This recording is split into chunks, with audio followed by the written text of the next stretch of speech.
تو خیر 4 سال جاری رہنے والی سیکنڈ اینگلو سکھ وارز میں پنجاب اور موجودہ Khyber Pakhtunkhwa East India company کے براہ راست قبضے میں آ گئے، جس کے بعد کشمیر کو، جو کہ سابقہ پنجاب میں تھا، اس کو پرنسلی اسٹیٹ بنا کر رنجیت سنگھ کے سابق کمانڈر گلاب سنگھ ڈوگرا کو بیچ دیا گیا۔ انہیں مہاراجہ کشمیر بنا دیا گیا۔ کشمیر کی اس حکمرانی کے بدلے میں راجا نے کمپنی بہادر کو رائے جنانک شاہی کرنسی میں 75,07.5 ملین روپے ادا کیے۔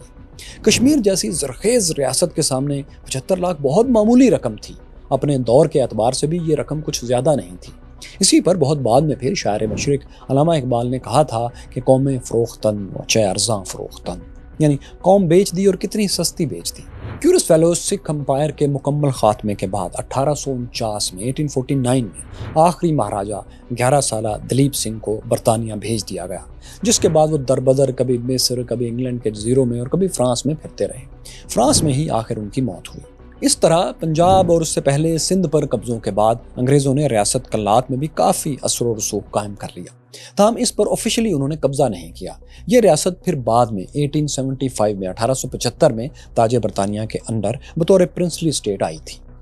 بہرحال 1857 سے پہلے ایک ریاست کلات کو چھوڑ کر باقی تمام ہندوستان آفیشلی کمپنی کے کنٹرول میں آ چکا تھا، ان کی حکومت تھی وہاں۔ لیکن اس کامیابی سے بہت پہلے ہی کمپنی کا زوال، ڈکلائن بھی شروع ہو چکا تھا۔ اس زوال کی بڑی وجہ برٹش پارلیمنٹ تھی، جو کمپنی سرکار کو سائیڈ لائن کر کے ہندوستان پر اپنے سرکاری قبضے کو نافذ کرنا چاہتی تھی۔ 1833 میں برطانوی پارلیمنٹ نے یہ قانون بنا دیا کہ کمپنی سرکار ہندوستان پر حکومت تو کر سکتی ہے، لیکن اب وہ تجارت نہیں کر سکتی۔ تجارت کے لیے دوسری کمپنیز انگلینڈ سے وہاں جائیں گی۔ اس قانون کا مطلب یہ تھا کہ اس خطے سے جمع ہونے والا ٹیکس ریونیو اب کمپنی کا منافع ہوگا۔ بزنس پروفٹ جو کمپنی الگ سے کما رہی تھی، اب اس پر ان کی کوئی اجارہ داری نہیں، بلکہ اب وہ بزنس کر ہی نہیں سکتے۔ اس کے علاوہ برٹش پارلیمنٹ نے کرسچین مشنریز کو، مسیحیت کی تبلیغ کرنے والوں کو ہندوستان بھیجنا شروع کر دیا، جس کے بعد ہندوستان میں مسیحیت رفتہ رفتہ پھیلنا شروع ہو گئی۔ اس کا یہاں پر اثر یہ آیا کہ ہندوستان کی میجورٹی آبادی جو تھی، ہندو اور مسلمانوں پر جو مشتمل تھی، اس کے دل میں انگریزی سرکار کے خلاف دشمنی کے جذبات بھڑکنے لگے۔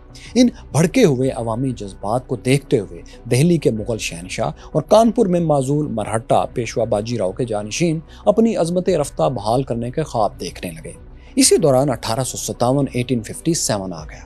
انگریزوں کے ہندوستان پر قبضے کو 100 سال مکمل ہو چکے تھے، کیونکہ 1757 میں ہی سراج الدولہ کے خلاف بیٹل آف بنگال سے انگریزوں کے ہندوستان پر قبضے کا تو آغاز ہوا تھا۔ اس 100ویں سالگرہ پر کئی فیکٹرز ایک ساتھ جمع ہو کر انگریزوں کے خلاف بغاوت بن کر ابھر آئے۔ اس بغاوت کو آزادی کی جنگ کو 1857 کی جنگ آزادی کا نام دیا جاتا ہے۔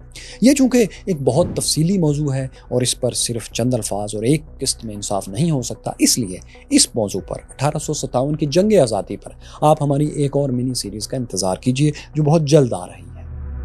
کیورس فیلوز کس طرح انگریزوں نے بے سر و سامانی کی حالت میں مغل امپائر میں آنے کے بعد رفتہ رفتہ اس میں قدم جمانا شروع کیے، وہ کیوں کامیاب ہوئے، یہاں کے لوگوں کی ناکامی کیا تھی، یہاں کے لوگوں کی غلطیاں کیا تھیں، اور انگریز کی کیا چال تھی جو مسلسل کامیاب ہوتی چلی گئی، یہ ساری کہانی آپ اس پلے لسٹ پر جان سکتے ہیں۔